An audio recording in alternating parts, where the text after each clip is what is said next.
بسم الله الرحمن الرحیم. به نام خداوند بی اندازه مهربان نهایت بارش.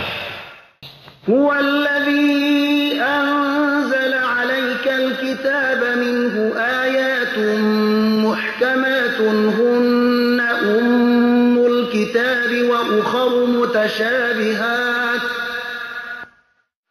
فأما الذين في قلوبهم زيغ فيتبعون ما تشابه منه ابتغاء الفتنة وابتغاء تأويله وما يعلم تأويله إلا الله والراسخون في العلم يقولون آمنا به كل من عند ربنا وما يذكر إلا أولو الألباب.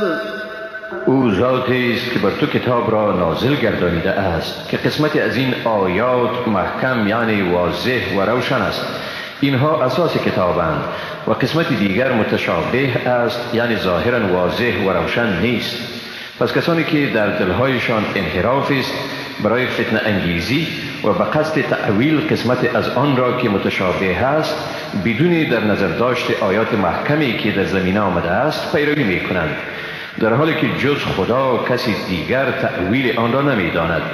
آنانی که در علم ثابت قدم هستند میگویند ما به این کتاب ایمان آوردیم، همه آن از جانب پروردگار ماست و جز دانشمندان هیچ کس پند نمیگیرد، یعنی مفهوم این پیام را درک کردن نمیتواند.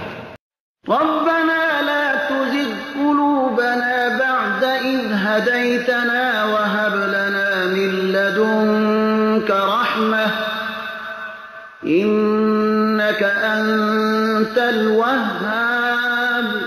آنها میگویند پروردگار ما پس از آن که ما را هدایت نمودی دلهای ما را منحرف مگردان و به ما از نزد خود رحمت عنایت فرما، حقا که تو تنها تویی بسیار بخشاینده.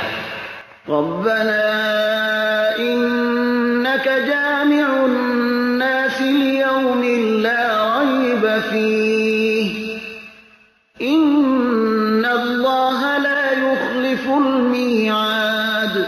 ای پروردگار ما بیگمان تو جمع کننده مردمی در روزی که در آن شکی نیست، حقا که خداوند وعده خود را خلاف نمی کند.